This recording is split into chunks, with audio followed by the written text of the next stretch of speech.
স্কুলে 20 লক্ষ টাকার অনিয়মের অভিযোগ, প্রধান শিক্ষকের মাথায় ডিম গোবর ঢেলে বিক্ষোভ। ওন্দা ব্লকের বাকি সেন্দরা হাই স্কুলে প্রায় 20 লক্ষ টাকার আর্থিক অনিয়মের অভিযোগকে কেন্দ্র করে উত্তেজনা ছড়ালো। মিড ডে মিল এবং স্কুল উন্নয়ন তহবিল সহ বিভিন্ন খাতে অর্থের হিসেব নিয়ে প্রশ্ন তুলে সোমবার প্রধান শিক্ষক সাধন চন্দ্র পালকে ঘিরে বিক্ষোভ দেখান অভিভাবক এবং গ্রামবাসীদের একাংশ। ওঠে চোর চোর স্লোগান। অভিযোগ, বিক্ষোভের মধ্যেই প্রধান শিক্ষকের মাথায় ডিম এবং গোবর ছোড়া হয়। পরিস্থিতি সামাল দিতে ঘটনাস্থলে পৌঁছায় পুলিশ। অভিযোগকারীদের দাবি, দীর্ঘদিন ধরে স্কুলের বিভিন্ন খাতে আর্থিক অনিয়মের অভিযোগ উঠছিল। যদিও সমস্ত অভিযোগ অস্বীকার করে প্রধান শিক্ষক জানিয়েছেন, সরকারি নিয়ম মেনেই সমস্ত আর্থিক লেনদেন হয়েছে এবং তদন্তে প্রয়োজনীয় নথি পেশ করবেন। আজকে হেডমাস্টারকে বাইরে বার করেছে এই জন্য যে হেডমাস্টার একটি কি বলবো ন্যাশনাল না ইন্টারন্যাশনাল চোর। ওকে ও এই স্কুলের 27 লক্ষ টাকা মেরে আমাদেরকে প্রতিশ্রুতি দিল, তখন বলছে 3 লক্ষ টাকা দেবো। আজকে বলছে না তদন্ত হচ্ছে, কোনো টাকা দেবো না। 3 লক্ষ টাকা যখন আমরা বললাম তখন উনি চোর হয়ে গেল।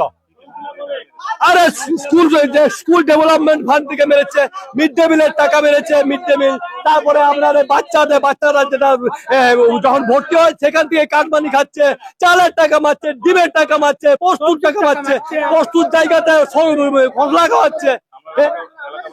আমরা এলাকাবাসীকে, আমরা প্রাক্তন স্টুডেন্ট এই স্কুলের, আমরা এই বাকি সেন্টার হাই স্কুল অনেক ভালো, এখানে যে গার্জেনরা আছে অনেক ভালো, উনার গায়ে হাত দেয় নাই, ঠিক আছে। উনাকে এখনো মারধর করা হয় না, শুধু ডিম থেরাপি হচ্ছে, ঠিক আছে।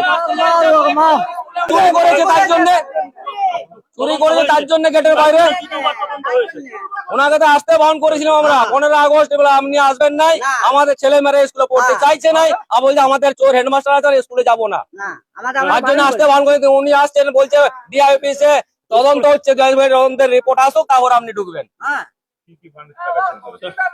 পিএম পোষণের টাকা চুরি করেছে, টিমের টাকা চুরি করেছে, তারপরে গ্রিল লাগিয়েছে তার টাকা চুরি করেছে, স্কুল বিল্ডিং হয়েছে তার টাকা চুরি করেছে, চালের টাকা চুরি করেছে।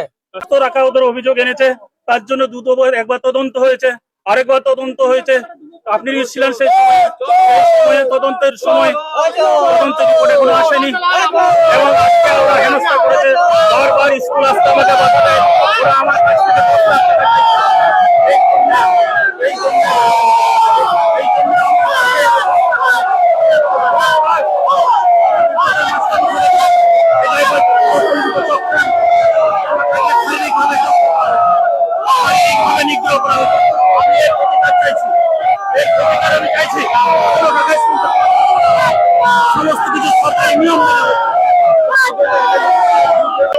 বারংবার তদন্ত হয়েছে, ওরা কেবলমাত্র আমার কাছে টাকা চাইছে এবং এই জন্য আমার বিদ্যালয়ের শিক্ষকরাও জড়িত।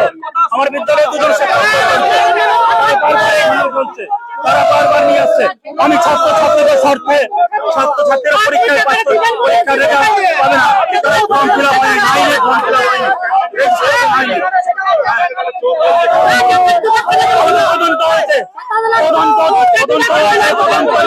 আমার কাছে আপনারা দেখতে পারেন, আমার কাছে সরকারি ভাবে যা কিছু ওরা কেবলমাত্র আমার কাছে টাকা চাইছে, টাকার জন্য